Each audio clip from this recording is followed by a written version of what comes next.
오늘은 주보에 광고 나와 있는 대로 이제부터 시작해서 계획으로는 20여 회에 걸쳐서 믿음의 본질이라 하는 그 설교를 할 작정입니다. 히브리서 11장 1절입니다. 히브리서 11장 1절. 믿음은 바라는 것들의 실상이요 보지 못하는 것들의 증거니 선진들이 이로써 증거를 얻었느니라. 믿음으로 모든 세계가 하나님의 말씀으로 지어진 줄 우리가 아나니 보이는 것은 나타난 것으로 말미암아 된 것이 아니니라.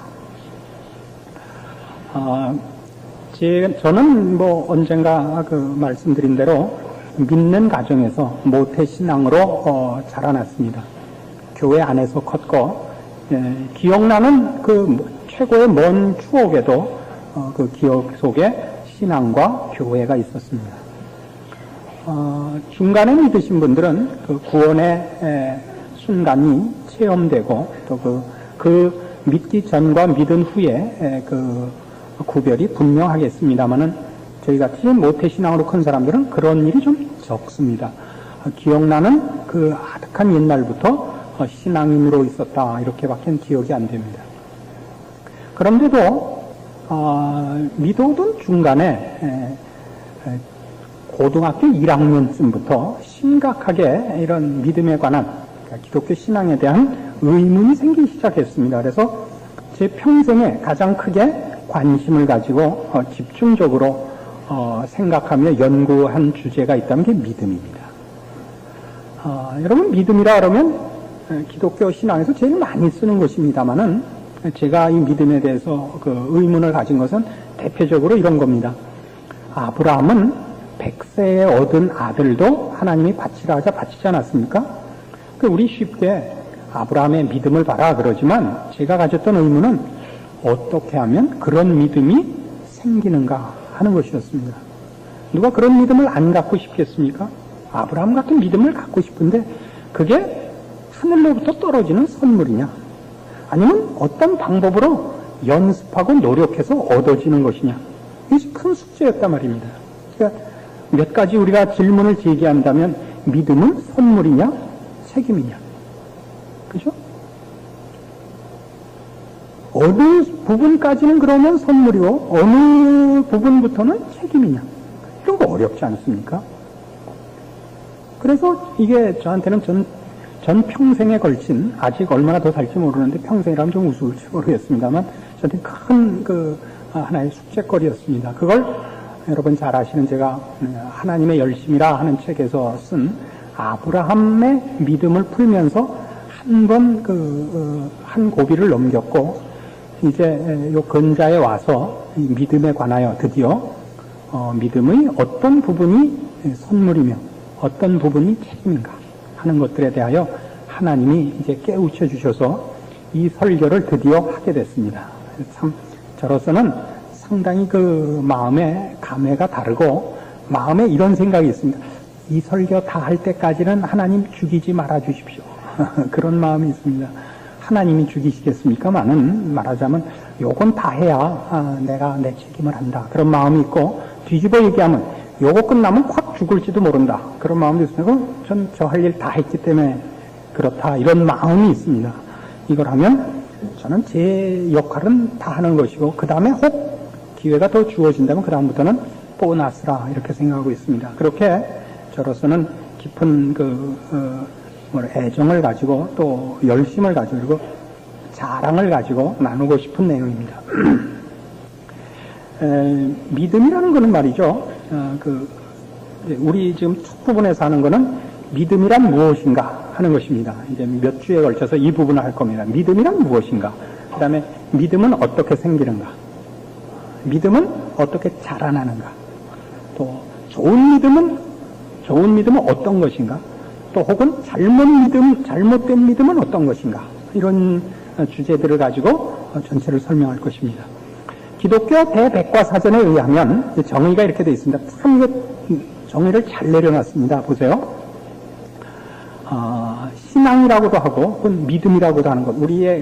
저는 믿음이라는 단어를 즐겨 쓰겠습니다. 믿음은 어떤 사물에 대한 신념과 어떤 사람에 대한 신뢰를 가리키는 말이다. 분명하죠. 어떤 사물에 대한 신념과 어떤 사람에 대한 신뢰를 가리키는 말이다. 그런데 신학에서 혹은 기독교 신앙에서 믿음이란 인간이 절대자를 이해하는 것을 나타내는 표현이다. 사물에 관한 것이나 사실에 관한 것보다 하나님에 대한 것이죠. 믿음이 혹은 신앙이. 그래서 새로운 지식을 발견하는 것과는 대조적으로 신앙은 계시에 응답하는 것이다. 하나님이 자신을 나타내시고 나타내신 하나님에 대하여 우리가 믿음으로 반응하는 것이죠. 믿음은 이거죠. 하나님, 우리가 아는 하나님에게 대한 반응이죠. 그래서 성서에 있어서 신앙의 대상은 하나님이고 그 최고의 인격화는 하나님께서 한 인간의 생명으로 자신을 계시하셨으며 따라서 우리 주 예수 그리스도의 아버지로 불려질 수 있다는 신약의 선언에서 이루어져 있다. 이건 복잡하니까 나중에 테이프 들으세요. 그러니까 지금 얘기하려는 거예요. 믿음이란 사실에 대한 그 확신과 인격에 대한 신뢰인데 성경 혹은 기독교 신앙에서의 믿음은 사실에 관한 것보다는 인격에 관한 신뢰 쪽이다 이거죠. 그 인격에 관한 신뢰는 우리에게 자신을 나타내시는 하나님에 대한 신앙적인 반응을 말한다 이거죠. 그래서 신앙이란 1차적으로 신념이라기보다는 신뢰이며 추상적인 지식이기보다는 인격적인 관계의 문제다. 이 부분 다시 할게요. 앞에 설명한 것에 의해서 기독교 신앙이란 사실에 관한 것보다는 인격에 관한 것이죠. 하나님에 대한 우리의 반응이기 때문에 신앙이란 1차적으로 신념이기보다는 신뢰이고 신념은 아까 사실 혹은 사물에 대한 신념이었지 않습니까? 그게 그것보다는 신뢰이며 인격적이라고 하죠. 추상적인 지식이기보다는 인격적인 관계의 문제다, 이게. 인격적인 문제다. 그래서 이제 제가 자주 말씀드리다시피 믿음이란 인격과 인격의 관계에서만 만들어지는 관계입니다. 믿음이란 인격과 기계와의 사이에서는 믿음이라는 게 생기지 않습니다. 기계를 믿는다 이렇게는 하지 않습니다. 이 기계가 어떤 기계인 줄 알며 이 기계가 어떤 기능을 가졌는지를 안다는 것과 기계가 고장났는데 와갖고 열심히 빌면 이 기계가 스스로 고칠 줄로 믿는다라고는 안 한다고요. 기계가 고장이 나면 어떻게 해요? 고치죠. 고치지 기계를 설득하진 않습니다. 그냥 믿음이란 인격과 인격 사이 관계에서 나타나는 것이기 때문에 믿음이라는 것은 상대방에 대하여 기대를 하고 설득을 하고 신뢰를 하고 하는 이쪽의 조작과 조종에 의한 대상이 아니라 그 이상의 것을 상대방의 의지와 상대방의 결정에 대하여 기대를 해도 좋은 관계를 말하는 것입니다. 그러니까 우리는 믿음이라는 것을 얘기할 때 그래서 이런 우리가 열심을 부려서 하늘 보좌를 흔든다 라는 식의 표현을 쓸 수 있는 이유가 여기 있습니다. 내가 이 소원을 하나님 앞에 아뢰어서 이 소원을 얻을 자격이 없지만 말하면 때를 쓰면 가서 울면 하나님이 감동하셔서 또 감동 안 하셔서 불쌍히 여기셔서 혹은 귀찮아서라도 해주실 것이다. 이건 기계라는 기계에 대한 기계적인 대상에 대해서는 기대할 수 없는 거 아닙니까? 인격자이기 때문에 기대하는 것 아닙니까? 그래서 믿음의 제일 중요한 요소는 뭐냐 하면 지금 얘기한 대로 인격과 인격 사이에서만 가능한 관계를 말한다 하는 것입니다. 믿음에 관한 설명을 하는 내내 기억을 하셔야 됩니다. 그래서 지금 우리가 성경에서 믿음에 관한 설명이 제일 잘 되어 있는 성경을 찾으면 저는 히브리서 11장을 찾습니다. 그러나 히브리서 11장은 1차적으로 믿음을 어떤 차원에서 동원하고 있는 책이냐 하면 어려운 곤경에 처한 현실적으로 고난 속에 처해 있는 성도들을 위로하기 위해 쓴 책입니다. 근데 그 위로하는 차원이 뭐냐 하면, 예수를 믿는 신앙에서는 예수를 믿는 자가 그를 믿는 그 신앙 때문에 고난을 감수해야 된다. 고난을 감수할 몫이 있다. 책임이 있다 하는 쪽으로 믿음을 설명하는 부분입니다. 믿는 사이에서는 어느 한쪽이 일방적으로 모든 것을 책임지는 것이 아니라 주고받는 것이 있다. 하나님이 물론 온천하 만물의 주인이시며 우리를 사랑하사 그 아들을 아끼지 아니하시고 십자가에 매다신 분인 것이 사실이지만, 하나님께서 우리를 위하여 하실 부분이 있고, 인격의 관계에서는 능력이나 무슨 그 이호 관계를 떠나서 믿음의 대상으로 부름을 받은 자는 그 상대방 인격 앞에 자신의 인격을 동원하여 져야 하는 책임이 있는 법이다. 이게 히브리서입니다. 그래서 히브리서 11장에 나오는 믿음에 관한 부분은 예수 믿는 자가 예수를 믿고 하나님의 자녀라는 고급한 자리로 부름을 받았기 때문에 이제 그것을 근거로 하여 하나님의 자녀 되었고 예수 믿는 자 된 이 큰 영광의 은혜를 근거로 하여 우리가 하나님 앞에 내놔야 할 책임들을 감수해야 된다 하는 것이 히브리서 11장에서 믿음입니다. 사실은. 그래서 거기 나온 사람 봐라. 여기 이 구약의 인물들이 다 어떻게 하나님 앞에서 하나님의 자녀로 부름받은 자의 책임을 감수했는가 봐라. 저들이 어떻게 이 세상에서의 현실적인 고난을 극복하고 하나님 편을 들고 모든 고난을 감수했는가 봐라. 그것이 히브리서 11장입니다. 그러니까 믿음을 놓고 객관적으로 설명을 하려는 책이 아니라 히브리서 11장이 고난에 처한 성도들에게 하나님의 자녀 된 자의 책임으로서의 믿음을 권유하고 있습니다. 그럼에도 불구하고 여기 그 믿음의 이런 책임을 요구할 때 그것이 인격과 인격의 관계 때문에 그 책임이 요구되고 있다는 것이 여기 나타나기 때문에 히브리서 11장을 바로 그런 시각에서 우리가 찾아보고 믿음에 관한 이해를 돕는데 필요한 근거로 삼습니다. 3절부터 우선 봅시다. 믿음으로 모든 세계가 하나님의 말씀으로 지어진 줄 우리가 아나니 보이는 것은 나타난 것으로 말미암아 된 것이 아니니라. 믿음으로 모든 세계가 하나님의 말씀으로 지어졌다. 하나님이 세상을 말씀으로 창조했다. 성경 자꾸 그럽니다. 말씀으로 창조했다는 건 뭐냐 하면 거기 있는 대로 이미 있었던 물건을 가지고 뭘 작품을 만든 것이 아니랍니다. 우리 잘 아는 유물론이 아닙니다. 물건이 먼저 있었고 하나님이 이제 등장해서 그 물건을 가지고 뭘 만들었다가 아니다 이거죠. 없는 데서 있게 했다죠. 없는 데서 있게 했다. 이게 말씀으로 창조했다.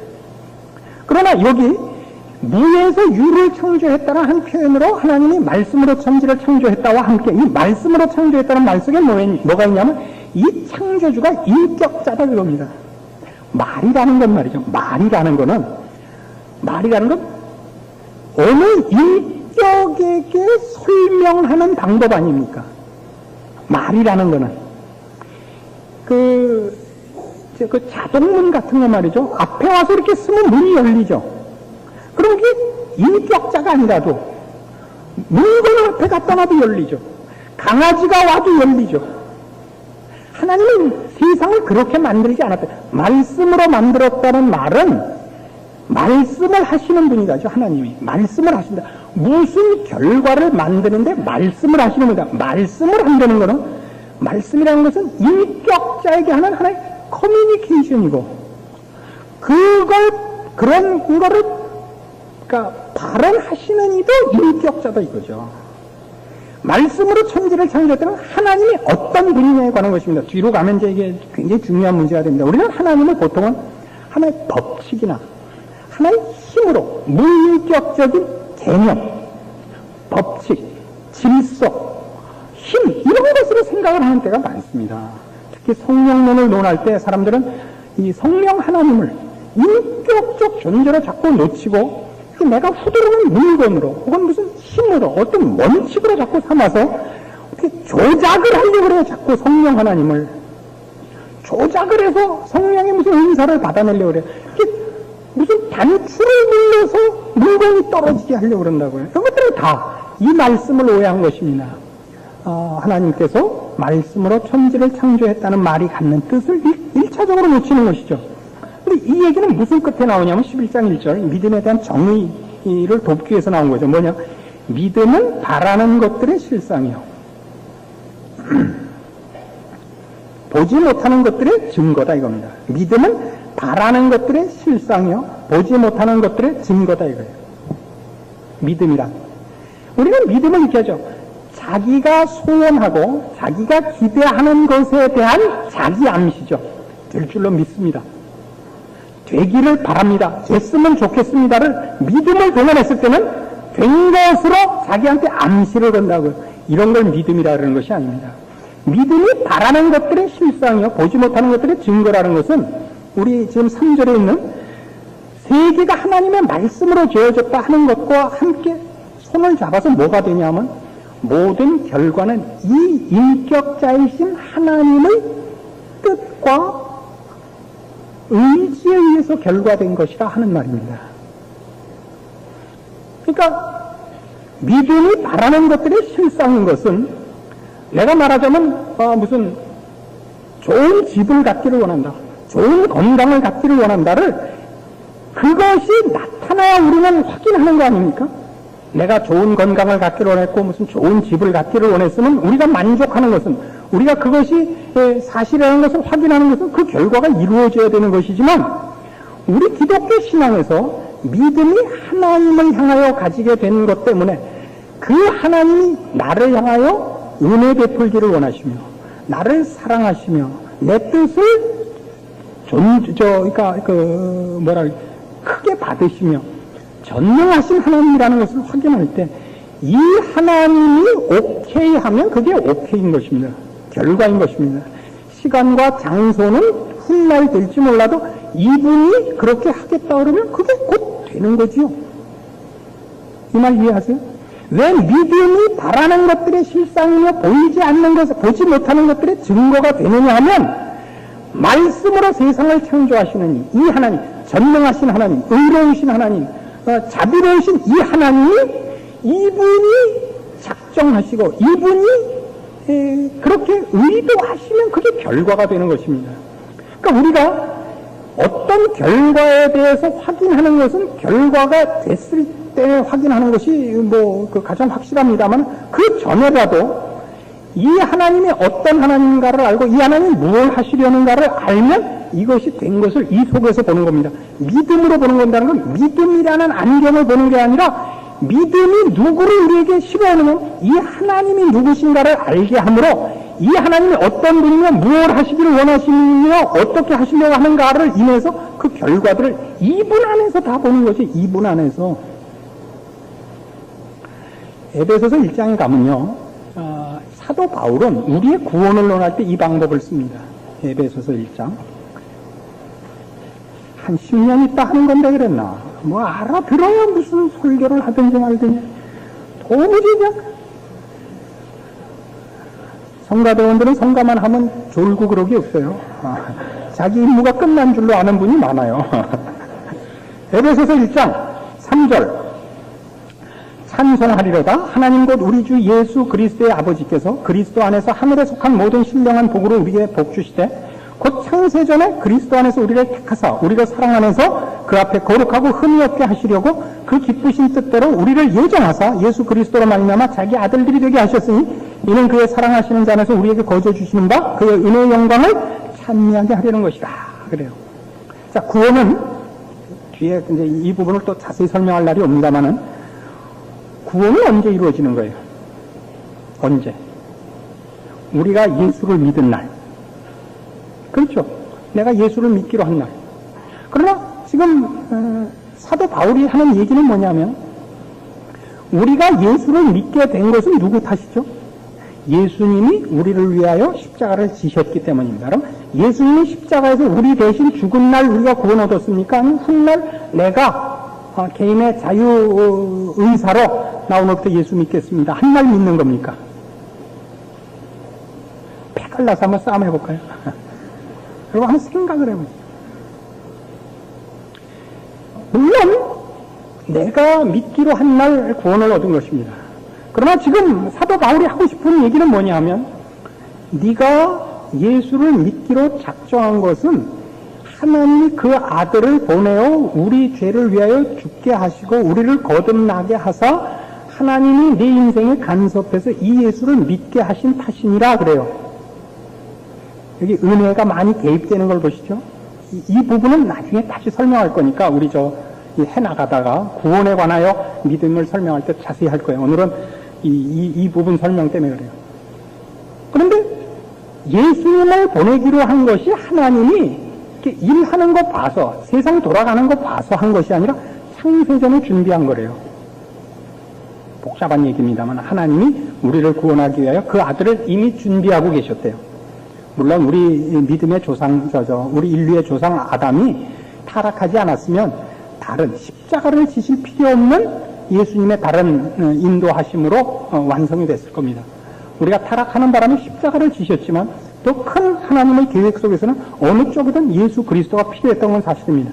에덴 동산에 생명나무가 있었던 걸 기억하시고 선악과를 따먹은 인류의 조상들을 향하여 그 에덴 동산을 쫓아낸 이유가 생명나무를 따먹을까봐 쫓아냈던 걸 기억하셔야 됩니다. 그리고 그 생명나무는 학자들의 모든 견해가 예수 그리스도를 상징한다 이렇게 보고 있습니다. 그런데 이 예수를 보내기로 하신 하나님, 예수를 보내서 우리가 구원 얻을지 못 얻을지, 그러니까 예수를 영접할지 안 할지 모르게 그냥 예수님만 보내놓고 마신 분이 아니라 예수를 보내시는 하나님의 의지가, 계획이 그 예수를 믿도록 우리 인생과 우리 영혼에 간섭하신다는 걸 바울이 믿고 있는 겁니다. 그래서 구원을 어느 시대로 끌고 가느냐면 창세 전으로 끌고 가는 겁니다. 모든 결과는 결국 어디에 있었느냐? 하나님이 무엇을 의도하시고 무엇을 뜻하셨냐에 벌써 있는 것 아니냐 이거예요. 그게 이 구원을 창세전으로 끌고 가는 이유입니다. 찬송하리로다 하나님 곧 우리 주 예수 그리스도의 아버지께서 그리스도 안에서 하늘에 속한 모든 신령한 복으로 우리에게 복 주시되 곧 창세전에 그리스도 안에서 우리를 택하사 우리를 사랑 안에서 그 앞에 거룩하고 흠이 없게 하시려고 그 기쁘신 뜻대로 우리를 예정하사 예수 그리스도로 말미암아 자기 아들들이 되게 하셨다 이거예요.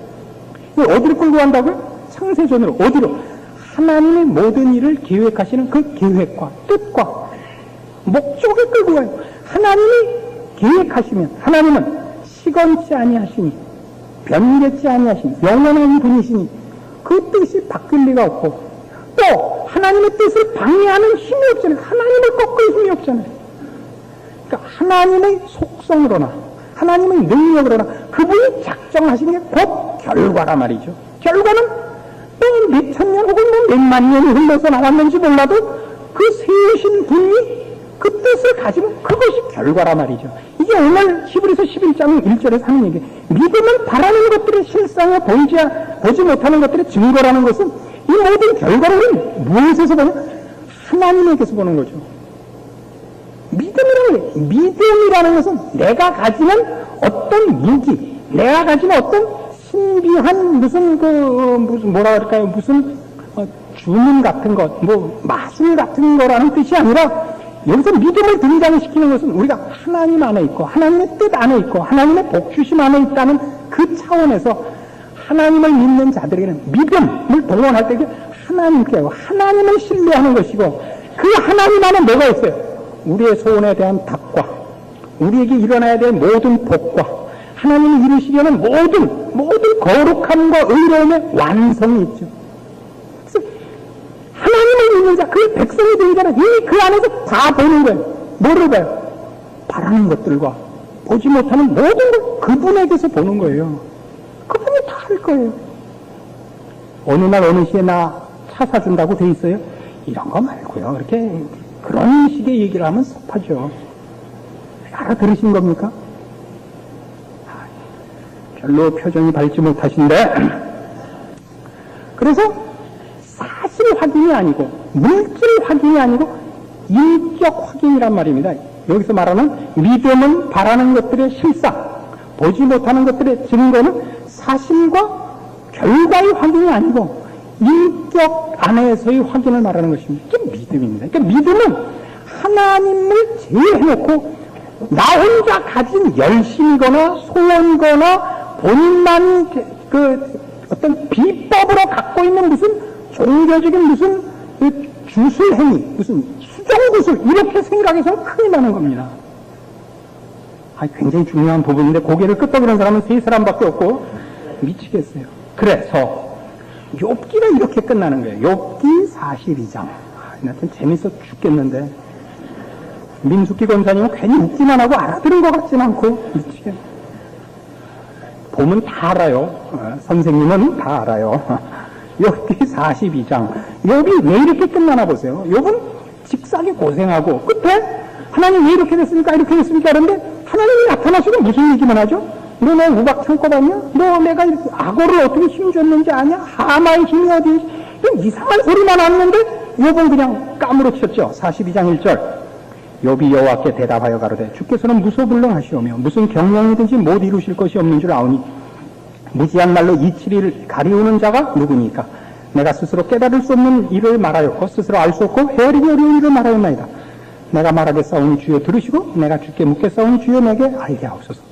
내가 주께 대하여 귀로 듣기만 하였었더니 이제는 눈으로 주를 배웠나이다. 그러므로 내가 스스로 하나고 티끌과 제 가운데서 회개하나이다. 욥은 도대체 한번 만나봅시다. 하나님 이럴 수가 있습니까? 내가 뭐 잘못했다고 이런 고난이 옵니까? 따져봅시다 이러다가 하나님이 와서 폭풍과 욥아는 허리를 드는 거 대장부같이 내가 묻는 말에 대답해라. 너 남포교에 가봤냐? 너 할렐루야 축구하는 거 봤냐? 무슨 이상한 소리만 한참 했는데 아이고 하나님 나는 까무러칩니다 이렇게 됐단 말이야. 내가 주께 대해 귀로 듣기만 하였었더니 이제는 눈으로 주를 배웠나이다.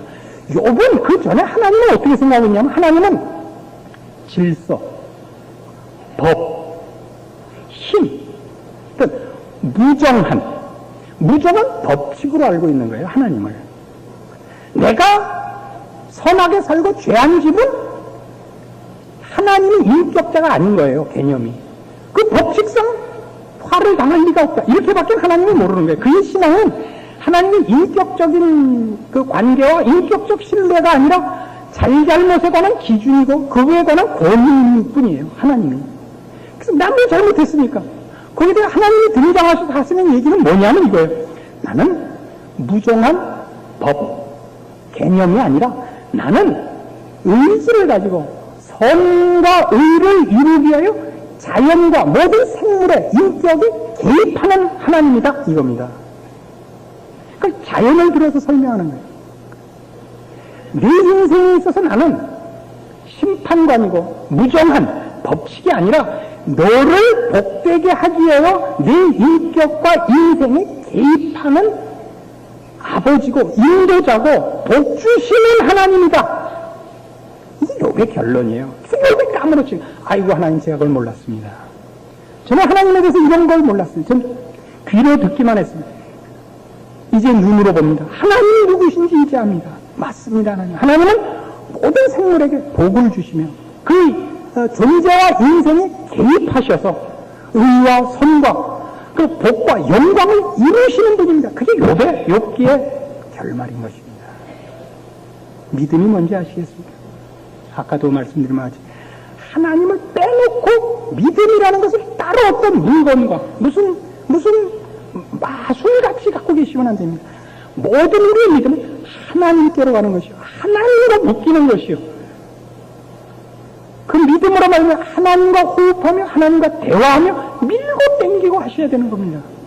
그래서 여러분의 모든 믿음에 말하자면 방향과 목적과 내용과 크기와 힘은 다 하나님과의 관계에 관한 것입니다. 하나님을 얼마나 아느냐, 얼마나 깊이 영적 교류가 있느냐 하는 것입니다.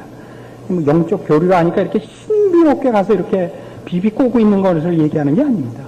우리의 전격에 걸친 하나님에 대한 이해와 항복과 닮음을 얘기하는 것입니다. 욥의 결론 기억하셔서 여러분의 믿음이 이 항복과 그래서 그리로 간 더 풍성한 더 그 짝을 찾을 수 없는 그 복된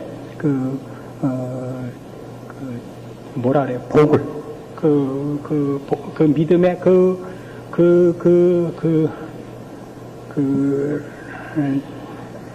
꼭 누리세요. 기도하십시다. 하나님 아버지 은혜를 감사합니다. 하나님은 우리에게 모든 것입니다. 우리의 생각이시요, 우리의 감정이시요, 우리의 의지시며 우리의 선과 의와 거룩과 영광과 완성과 자랑과 보상이십니다. 하나님을 빼놓은 열심으로 스스로를 속이지 말게 하시고 우리가 믿음의 열심을 가지고 간절함을 가지고 소원을 가지면 언제나 그것이 늘 하나님께 찾아가며 하나님 안으로 들어가며 하나님의 생각으로 찾아 들어가는 정당한 믿음의 달려감과 내용이 되게 하여 주시옵소서. 예수님 이름으로 기도합니다. 아멘.